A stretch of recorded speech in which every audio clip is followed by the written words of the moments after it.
নমস্কার, তোমাদের সকলের প্রিয় পাঠশালায় আরো একটি নতুন ক্লাসে তোমাদের সকলকে জানাই স্বাগত। আজকে আমি তোমাদের সাথে আলোচনা করব তৃতীয় শ্রেণীর আমার গণিতের ৭৮ নম্বর পৃষ্ঠা থেকে। আগের কয়েকটি ক্লাসেই আমি তোমাদের নম্বর পৃষ্ঠা থেকে ৭৭ নম্বর পৃষ্ঠা পর্যন্ত আলোচনা করিয়ে দিয়েছি এবং প্রত্যেকটা অঙ্ক আমি তোমাদের বুঝিয়ে দিয়েছি। যারা এখনো পর্যন্ত সেই ক্লাসগুলি করনি তারা অবশ্যই গিয়ে সেই ক্লাসগুলি করে নিও। তাহলে আজকে তোমাদের ক্লাসটা আমি শুরু করছি, ভালোভাবে মন দিয়ে দেখে নাও। দেখো, প্রথম অঙ্কটা বলেছে যে রবীন্দ্র প্রাথমিক বিদ্যালয়ে প্রত্যেক ছাত্রকে ৩টি করে বই দেওয়া হলো। মোট ৪৫০টি বই দেওয়া হলো। তাহলে মোট বইয়ের সংখ্যা কত আছে? ৪৫০টি। প্রত্যেক ছাত্রকে কটি করে বই দেওয়া হবে? ৩টি করে। তাহলে এই অঙ্কটা থেকে আমরা কি বের করব? ছাত্র সংখ্যা বের করতে পারবো। কিভাবে বের করব? আমরা ভাগের সাহায্যে ছাত্র সংখ্যাটা বের করব। তাহলে আমরা কতর সাথে কত ভাগ করব? দেখো, এখানে বলেছে মোট বই কত বলেছে? ৪৫০টি। ৪৫০টি বই আছে, প্রত্যেক ছাত্রকে ৩টি করে দেওয়া হচ্ছে। তাহলে লিখবো যে ওই বিদ্যালয়ে ৪৫০ ভাগ ৩টি করে দেওয়া হচ্ছে সমান কতজন ছাত্র? তাহলে এই ভাগটা আমি তোমাদের পাশে করে দেখিয়েছি, দেখে নাও। দেখো, ৪৫০ ৩, ৩ একে ৩, ৩ আর ৪ বিয়োগ করলে হবে ১, ৫টা নেমে যাবে, ৩ ৫-এ ১৫, শূন্যটা নামবে, ৩ শূন্য শূন্য। কত হলো? ১৫০। ১৫০ জন ছাত্র আছে। প্রত্যেককে যদি ৩টি করে বই দেওয়া হয় তাহলে মোট বই কটা লাগবে? ৪৫০টি বই লাগবে। এবার বলেছে দেখো, হাতে কলমে কার্ড দিয়ে কার্ডের সাহায্যে এই ৪৫০ ভাগ ৩ এই অঙ্কটা তোমাদের করতে হবে কার্ডের সাহায্যে। কার্ডের সাহায্যে অঙ্ক আমি তোমাদের আগেও করেছি, বুঝিয়ে দিয়েছি। দেখো, এটা তোমরা আশা করছি সকলেই পারবে। দেখো, তাও আমি তোমাদের বলে দিচ্ছি। কি আছে? ৪৫০ কে আমরা ৩ ভাগে ভাগ করব। প্রথমে ৪৫০কে আগে ভেঙে নিব।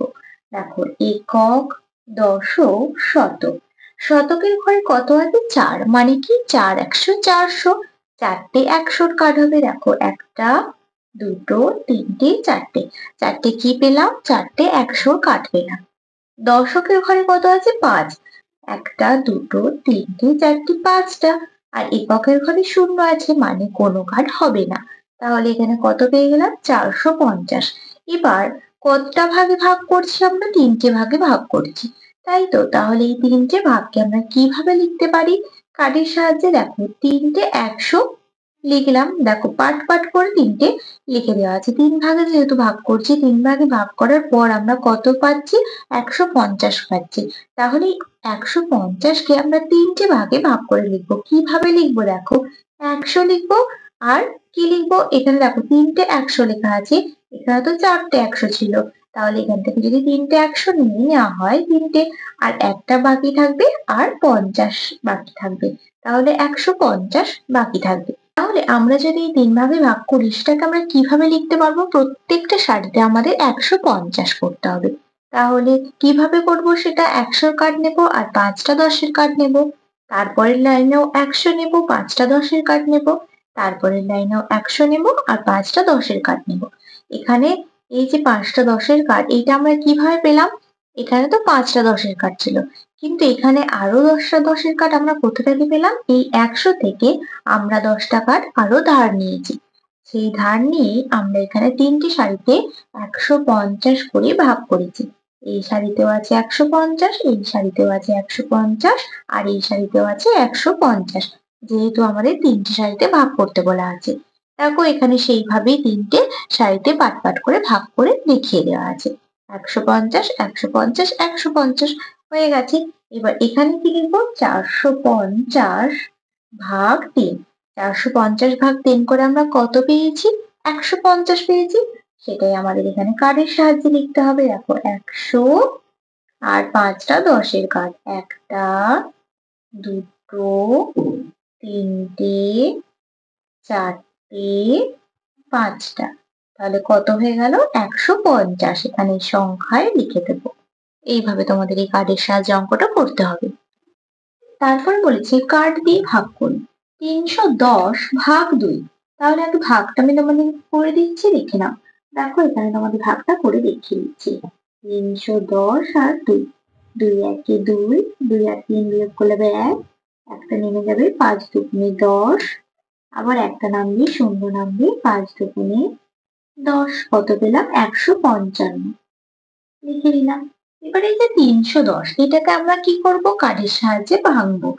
300 দেখো একক, দশক, শতক। শতকের ঘরে আছে 3, মানে 3টে 100 কার্ড হবে। 3টে 100 কার্ড লিখেছি। দশকের ঘরে আছে 1, মানে একটা 10-এর কার্ড হবে, সেটাই লেখা আছে। আর এককের ঘরে 0 আছে, তার মানে কোনো কার্ড হবে না। এবার এটা আমরা কটি ভাগে ভাগ করবো? দুটি ভাগে। দুটি ভাগে ভাগ করলে আমরা প্রত্যেকটা ভাগে কত করে পাবো? 155। তাহলে 155টা আমরা কিভাবে বের করব? দেখো দুটো 100 এখান থেকে নেব, আর এখান থেকে যদি দুটো 100 নেওয়া হয়, কি কি পড়ে থাকবে? 100 আর 10টা পড়ে থাকবে। এই 100-র বদলে আমরা 10টা 10-এর কার্ড নেব। 1 2 3 4 5 6 7 8 9 10টা নিয়ে নিলাম। আর এই 10-এর একটা কার্ডের বদলে আমরা 1-এর 10টা কার্ড নেব। 1 2 3 4 5 6 7 8 9 10 হয়ে গেল। তাহলে দেখো আমরা এখানে 155 প্রত্যেকটা সারিতে পেলাম। 100, 1 2 3 4 5, 1 2 3 4 5, 155, আবার 100, 1 2 3 4 5, 1 2 3 4 5, 155 পেয়ে গেলাম। দেখো তাহলে তো এটা পেয়ে গেলাম 155। এখানে জায়গা নেই, তাই তোমাদের এদিকে আমি তীর চিহ্ন দিয়ে দেখিয়ে দিচ্ছি। তাহলে 155 করতে হবে, একটা হবে 100-র কার্ড, 5টা হবে 10-এর কার্ড, একটা, দুটো, তিনটে, চারটে, 5টা 10-এর কার্ড, আর 5টা 1-এর কার্ড। একটা, দুটো, তিনটে, চারটে, 5টা। এখান থেকে তো একটা লাইন আমাদের নিতে হবে। এভাবে হয়ে গেল, 155 আমরা পেয়ে গেলাম। তারপরে বলেছে 120 ভাগ 3। 120-র সাথে 3 ভাগ করলে কত হবে? 3 4 12, 0 40 হবে। তাও আমি তোমাদের এখানে ভাগটা করে দেখিয়ে দিচ্ছি। দেখো 120, 3 4 12, 0 নামবে, 3 0 0, কত হয়ে গেল? 40। এখানে তাহলে লিখে নিলাম 40। এবার 120টা কি করতে হবে? আমাদের কার্ডের সাহায্যে করতে হবে। দেখো একক, দশক, শতক। শতকের ঘরে তো 1 আছে, তার মানে একটা হয়ে যাবে 100-র কার্ড। দশকের ঘরে 2 আছে, মানে দুটো হয়ে যাবে 10-এর কার্ড। আর এককের ঘরে 0 আছে, কোনো কার্ড হবে না। এবার এটা তো আমাদের 3টে ভাগে ভাগ করতে হচ্ছে। কত পাচ্ছি? 40। তাহলে আমরা 3টে ভাগে ভাগ করব, প্রত্যেক লাইনে কত করব? 40 করব। তাহলে দেখো কিভাবে করেছি।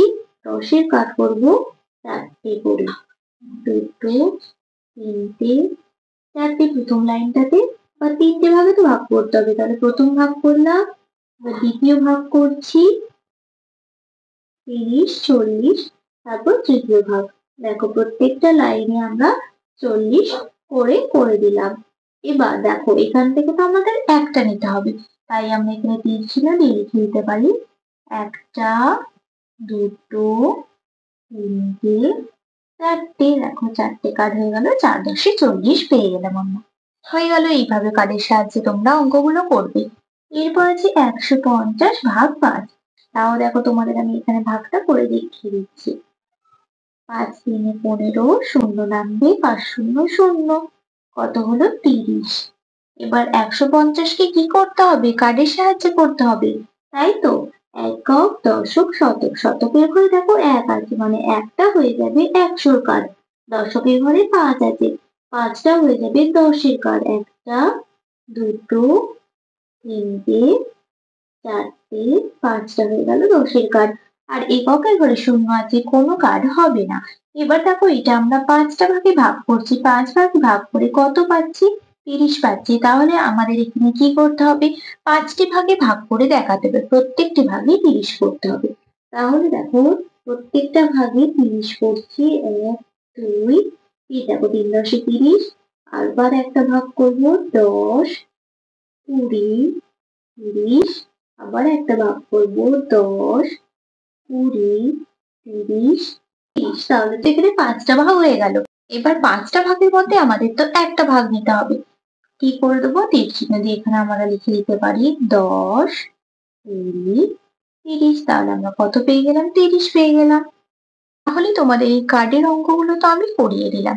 তোমরা এগুলো তো বাড়িতেই ভালোভাবে প্র্যাকটিস করবে, না হলে কিন্তু তোমাদের পরীক্ষার সময় সমস্যা হবে। আমি অঙ্কগুলো করে দিলাম তোমাদের দেখিয়ে, মনেই হতে পারে যে অঙ্কগুলো খুবই সোজা, কিন্তু তোমরা বাড়িতে যদি ভালোভাবে খাতায় টুকে টুকে প্র্যাকটিস করবে নিজেরা, দেখবে তাহলে নিজেরাই কত সহজেই পেরে যাচ্ছ। তাহলে কিন্তু অবশ্যই তোমরা ভালোভাবে বাড়িতে টুকে খাতায় পরিষ্কার করে ভালোভাবে প্র্যাকটিস করবে। যখন বুঝতে পারবে না, আমার ক্লাসটা করবে, দেখবে, বুঝবে, তারপরে তোমরা খাতায় প্র্যাকটিস করবে। তাহলে তোমাদের 78 নম্বর পৃষ্ঠাটা তো কমপ্লিট করে দিলাম। এর পরের পৃষ্ঠা অর্থাৎ ৭৯ নম্বর পৃষ্ঠায় কি আছে তাহলে দেখে নাও। দেখো, তারপরে ৭৯ নম্বর পৃষ্ঠাতে বলেছে বার্ষিক খেলায় যাই। কাল আমাদের বার্ষিক খেলা হবে, তাই আজ সকালে মাঠে চুন দিয়ে সোজা লাইন তৈরি করছি। তোমাদের সকলের স্কুলে বার্ষিক ক্রীড়া প্রতিযোগিতা হয়, মানে খেলা হয়। সেখানে তোমাদের এই দৌড় প্রতিযোগিতা বা দৌড় খেলা হয়। সেখানে তোমরা সকলেই দেখেছো যে মাঠে চুন দিয়ে সোজা লাইন তৈরি করা হয়। সেই লাইন বরাবর বা সেই লাইন ধরে সকলকে দৌড়াতে হয়। দেখো মাঠে, এই যে মাঠে একটি লাইন, এখানে লাইনগুলো কাটা আছে, সেখানে প্রত্যেকটা ছেলে দেখো যে যার লাইনে দৌড়াচ্ছে। লাইনের মধ্যে দিয়ে কিন্তু দৌড়াতে হবে, লাইনের বাইরে চলে গেলে কিন্তু হবে না। দেখো এখানে কি বলেছে, অমল দৌড়ে প্রথমে গেল, কিন্তু অমলকে বাদ দেওয়া হলো কারণ অমল তার লাইনে সোজা দৌড়াননি। দেখো আমি তোমাদের বললাম যে সোজা যে যার লাইনে কিন্তু দৌড়াতে হবে। এ যদি এই লাইনে চলে যায় তাহলে কিন্তু সে বাদ চলে যাবে সেই খেলা থেকে, সে কিন্তু আর খেলতে পারবে না। তেমনি অমল কিন্তু দৌড়ে প্রথম হয়েছিল, কিন্তু সে বাদ চলে গেল কারণ সে অন্য লাইনে বা পরের লাইনে চলে গিয়েছিল, সে সোজা লাইনে দৌড়ায়নি, তাই সে বাদ চলে গেল। বুঝতে পারলে? এই যে সোজা এই লাইনটা, এটাকে বলা হয় সরল রেখাংশ। এটা হচ্ছে সরল রেখাংশ। এই যে এই লাইনটা আমরা দেখতে পাচ্ছি, এটাকে বলা হচ্ছে সরল রেখাংশ। তাহলে এই সোজা লাইনটাকে কি বলা হচ্ছে? সরল রেখাংশ। সরল রেখাংশ কাকে বলে? যে রেখাকে অসীম পর্যন্ত বিস্তৃত করলেও তার দিক অপরিবর্তিত থাকে, সেই রেখাকে বলা হয় সরল রেখাংশ। দেখো তোমাদের একে আমি দেখাচ্ছি, এই যে একটি রেখা, এই রেখাটিকে বলা হচ্ছে সরল রেখাংশ। এ বি একটি সরল রেখাংশ। এটাকে আমরা কিভাবে বোঝাবো? এই যে তীর চিহ্ন দিয়ে, এ বি হলো একটি সরল রেখাংশ। এক্ষেত্রে এ বি হচ্ছে একটি সরল রেখাংশ। তারপরে বলেছে দেখো, এবার এক জায়গায় দাঁড়িয়ে লাফ দড়ি খেলা শুরু হবে। যারা নাম দিয়েছে তারা মাঠের একদিকেই চলে গেল ও নিজেদের জায়গায় দাঁড়িয়ে পড়লো। দেখো একটি মেয়ে লাফ দড়ি খেলছে, লাফ দড়ি নিয়ে এটা বলা হয়, এটাকে বলা হচ্ছে লাফ দড়ি। এই যে এই লাফ দড়িটা দেখো, এই যে রেখাংশটি, এটাকে কি বলা হচ্ছে? বক্র রেখাংশ বা বক্র রেখা। এই যে বাঁকা, এই যে এরকম বাঁকা, এটাকে কি বলা হয়? বক্র রেখা। বক্ররেখা কাকে বলে? যে রেখা তার যাত্রা পথে এক বা একাধিক বার দিক পরিবর্তন করে। দেখো এই যে যাত্রাপথে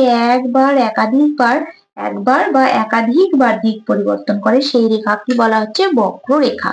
দেখো এই যে বাঁকা হয়ে যাচ্ছে, এটা তো আরো বাঁকা হতে পারে, এরকম ভাবেও যেতে পারে। দেখো এইভাবেও তো হতে পারে, এক বা একাধিকবার দিক পরিবর্তন করছে, তাকে বলা হচ্ছে বক্ররেখা। এবার শ্রেণীকক্ষে দেখি। দেখো এই যে এটা দেখতে পাচ্ছি, এটা কি বলা হচ্ছে? ব্ল্যাকবোর্ড। এটা আমাদের প্রত্যেকের শ্রেণীকক্ষে আমরা দেখতে পাই ব্ল্যাকবোর্ড।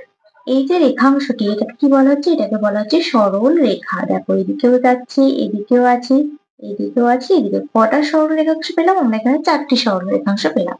এটা একটি সরল রেখাংশ। তাহলে বুঝতে পারলে?